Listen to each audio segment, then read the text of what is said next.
What is murder? I'm Rebecca Lieb. I'm Jason Horton. And this is Ghost Town.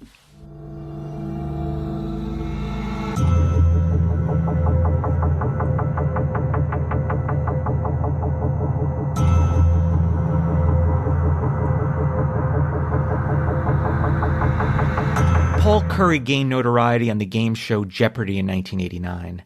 In 1994, he gained attention in a much different and most unwelcome way.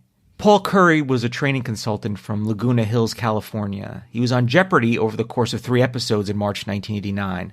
He emerged victorious twice, amassing a total of $24,101 before his streak ended on the March 21st episode. Although specific details about the episodes where Curry triumphed are unavailable, his final appearance was a closely contested battle. Heading into Final Jeopardy, Curry trailed the leader by a mere $400 and was $300 behind the second-place contestant, holding $5,000. The final question, a clue in the U.S. President's category, read, though his second administration was scandal-ridden, he was almost nominated for a third term 4 years later. Curry's response was, who is Andrew Jackson? Unfortunately, both of his opponents answered correctly, Ulysses S. Grant. Consequently, Curry lost all his earnings from that day by wagering his entire sum before Final Jeopardy. However, he still walked away with his winnings from his 2 previous victories and received some consolation prizes, including a color TV for finishing third on his final day. Curry found himself in a tragic turn of events just 5 years later when his wife, Linda Kincaid, passed away under suspicious circumstances. Marrying in 1992, Curry reportedly pressured Kincaid to put all their financial assets in his name. Smart. Including the mortgage and life insurance policies. Kincaid's friend, Mary Siebold, recalled on Oxygen's Charmed to Death that Curry was insistent on this, even wanting to take out a $1 million life insurance policy on her. Never good. It's never a good sign. When is it a good sign? It's never a good sign. You work on these things all the time. A lot of them are the same. It's like, whose name is the life insurance policy under? Oh, this suspect? Interesting. Maybe we look into them because they're going to get a lot of money. Who benefits from this tragedy? As tensions rose over Curry's undisclosed past marriages and child, he attempted to reconcile by booking a cruise. However, the cruise ship was hit with the virus that was going around, which Kincaid contracted before passing it on to Curry. Kincaid's health deteriorated over time, leading to several hospitalizations.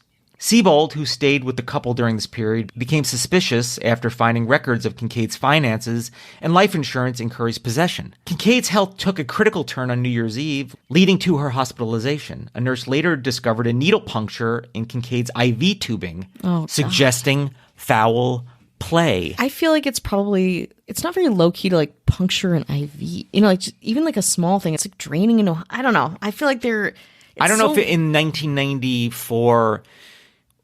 are things more lax? I always think in those terms, like what cameras. Absolutely. I think they were, and that's why we're solving a lot of. Speaking of my like true crime producer brain, that's why we're solving a lot of cases now. It's because they were cold cases because we didn't have the technology and resources. But I was just thinking like, there must be a better way than to go into a room and puncture, because it's going to be found out because there's shit all over the ground. It's not like people are not going to notice that.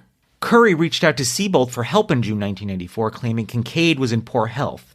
However, Kincaid passed away the following day, and Curry collected the life insurance payout and her 401k.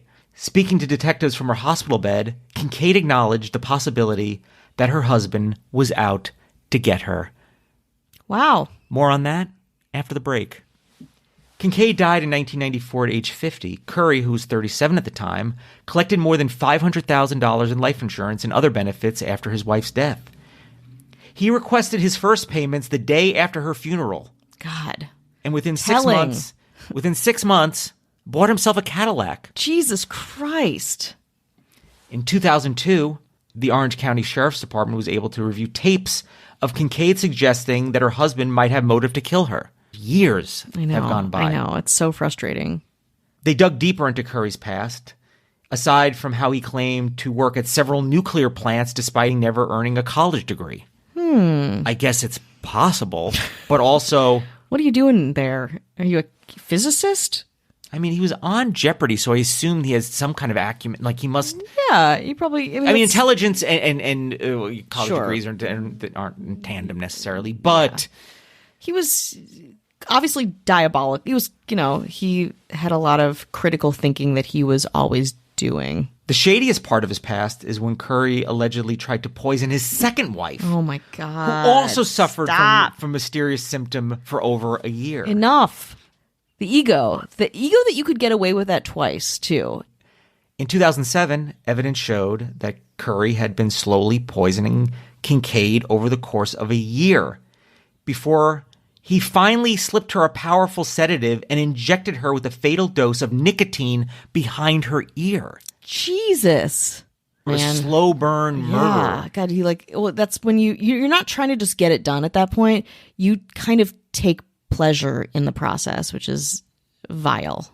Curry was finally arrested in 2010 at age 57. He created a new life for himself as a chief county building inspector in Salina, Kansas. So he got out of Southern California. Who knows what lies he told to become, I don't know what that job entails. And they're probably very good lies, This man is a con artist. He's highly intelligent, clearly. In 2014, finally, he's convicted of insurance fraud and first-degree murder with special circumstances. They found out that she had a lot of nicotine in her system despite not being a smoker. It's not secondhand smoke. No.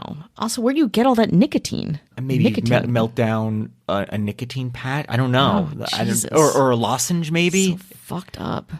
Authorities believe that Curry put tobacco in her food over an extended period and then injected a fatal dose of nicotine behind her ear. It's so inhumane. There's so many better, more efficient, kinder ways to, again, kill somebody.